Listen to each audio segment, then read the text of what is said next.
ये कहानी है रशिया के पीटर्सबर्ग शहर की। शाम का समय था, अंधेरा हो गया था।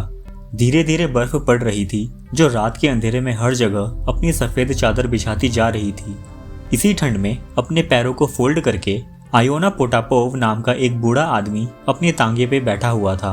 आयोना पोटापोव कैब ड्राइवर था, मतलब वो एक घोड़ा तांगा चलाता था। उसका घोड़ा भी इतनी ठंड में बस एक जगह पर ही खड़ा हुआ था। वो दोनों ही जरा भी नहीं हिल रहे थे। आयोना पोटापोव डिनर से पहले ही यहाँ पर आकर खड़ा हो गया था, लेकिन उसे अभी तक एक भी पैसेंजर नहीं मिला था। तभी एक ऑफिसर आता है और आयोना को बोलता है, कैबी फॉर विबोर्ग वे। आयोना एकदम से उठता है और तांगा चलाने के लिए घोड़े की रस्सी को खींचता है। ऑफिसर भी पीछे तांगे में बैठ जाता है। आयोना घोड़े को ठीक से नहीं चला पा रहा था। घोड़ा लेफ्ट राइट इधर उधर जाने लगता है, जिससे सड़क पे पैदल चलने वाले लोग डर कर इधर उधर भागने लग जाते हैं और आयोना पर चिल्लाने लगते हैं। आयोना बड़ी मुश्किल से घोड़े को कंट्रोल करता है और उसे धीरे धीरे चलाने लग जाता है। पीछे बैठा ऑफिसर आयोना से कहता है, ये क्या हो रहा है? ऐसा लगता है आज हर कोई तुम्हारे घोड़े से टकराने के लिए सामने आ रहा है। आयोना पीछे मुड़कर ऑफिसर से कुछ कहने के लिए मुंह खोलता है, लेकिन फिर कुछ नहीं कहता।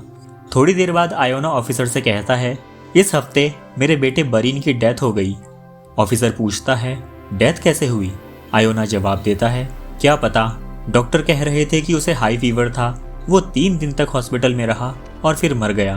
तभी उसका घोड़ा किसी को टक्कर मारने वाला होता है और वो आदमी आयोना पे चिल्लाता हुआ साइड से निकल जाता है। ऑफिसर उसे कहता है, तुम घोड़ा थोड़ा तेज चलाओ। आयोना घोड़ा संभालता है और उसे तेज चलाने के लिए कोड़ा मारता है। वो कई बार पीछे मुड़कर ऑफिसर की तरफ देखता है, इस उम्मीद में कि वो उससे बात करेगा, लेकिन ऑफिसर अपनी आंखें बंद करके बैठा रहता है। आयोना समझ जाता है कि वो उसकी बात सुनने में इंटरेस्टेड नहीं है। थोड़ी देर बाद विबोर्ग आ जाता है और ऑफिसर तांगे से उतरकर चले जाता है। अब अगले 2 घंटे तक आयोना ऐसे ही ठंड में बैठा रहता है और पैसेंजर का इंतजार करने लग जाता है। तभी वहां पर 3 लड़के आते हैं और आयोना से पुलिस ब्रिज चलने को कहते हैं। वो लड़के एक दूसरे से लड़ रहे थे और अच्छे से बात भी नहीं कर रहे थे। वो किराया भी बहुत कम तय करते हैं, लेकिन फिर भी आयोना उन्हें पुलिस ब्रिज ले जाने के लिए मान जाता है, क्योंकि उसके पास पैसे नहीं थे और रात को इस ठंड में उसे दूसरे पैसेंजर्स मिलना मुश्किल था। आयोना धीरे धीरे तांगा चलाना शुरू करता है। तभी एक लड़का आयोना से कहता है, तुम इसे इतना धीरे क्यों चला रहे हो? इससे ज्यादा धीरे चलने वाला तांगा तो पूरे पीटर्सबर्ग में नहीं मिलेगा। वो तीनों लड़के आयोना की इंसल्ट करने लग जाते हैं, लेकिन आयोना उन्हें उस टाइम कुछ नहीं कह सकता था, इसलिए वो बस सहता ही रहा। थोड़ी देर बाद वो तीनों लड़के चुप हो जाते हैं।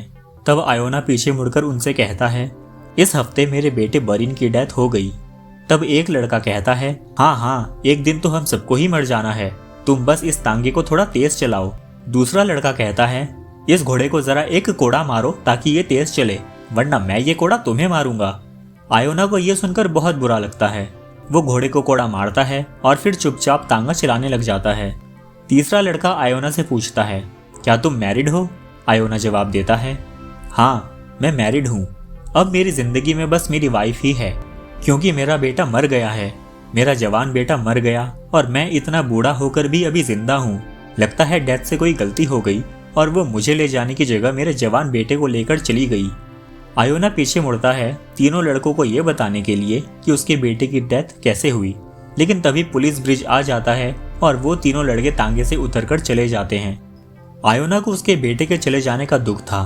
उन तीनों लड़कों से अपने बेटे के बारे में थोड़ी सी बात करके उसका दुख थोड़ा कम हुआ था, लेकिन वो खुलकर उनसे या और किसी भी इंसान से अपने बेटे की डेथ के बारे में बात नहीं कर पाया था।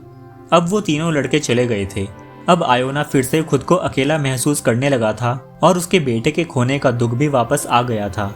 वो इधर उधर आते जाते लोगों को देखता है कि क्या इस भीड़ में कोई ऐसा इंसान होगा जिसे वो अपना दुख बता सके, लेकिन उस भीड़ में एक भी इंसान ऐसा नहीं था जो उसके पास आकर बैठ सके और उसकी परेशानी समझ सके। एक होटल के बाहर उसे एक आदमी दिखता है जो होटल का ही एक एम्प्लॉय था। आयोना सोचता है कि वो उस आदमी से बात करेगा। आयोना उससे टाइम पूछता है। वो आदमी कहता है, 9 बज गए हैं और तुम यहाँ होटल के आगे मत खड़े हो और यहाँ से चले जाओ। आयोना उदास मन से वहाँ से चला जाता है। 1.5 घंटे बाद आयोना एक स्टोव के आगे बैठा होता है। वहाँ पर बहुत गंदगी थी और बहुत सारे लोग सो रहे थे। आयोना को रिग्रेट होता है कि वो बहुत जल्दी वापस आ गया है। उसने आज इतने पैसे भी नहीं कमाए थे कि वो अपने लिए खाना खरीद सके। वो सोचता है कि जिस आदमी को पता है कि उसे अपना काम कैसे करना है, जिसके पास पेट भर खाना है और जो अपने घोड़े को भी पेट भर खाना खिला सकता है, वही आदमी चैन से सो सकता है। तभी एक यंग कैब ड्राइवर पानी पीने के लिए उठता है। आयोना उससे पूछता है, क्या तुम एक ड्रिंक लोगे? आयोना आगे कहता है, तुम तो यंग हो और अच्छी हेल्थ में हो। मेरे बेटे की डेथ हो गई है।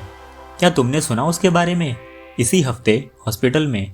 लेकिन वो लड़का भी आयोना की बात नहीं सुनता और सो जाता है।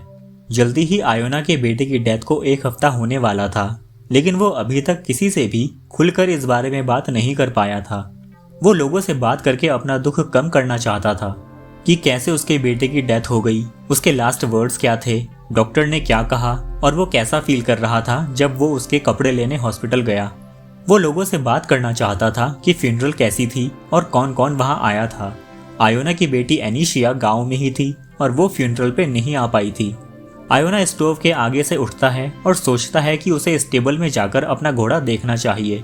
वो जब अकेला होता था तो अपने बेटे के बारे में सोचने से बचता था, क्योंकि उसे बहुत ज्यादा दुख होता था।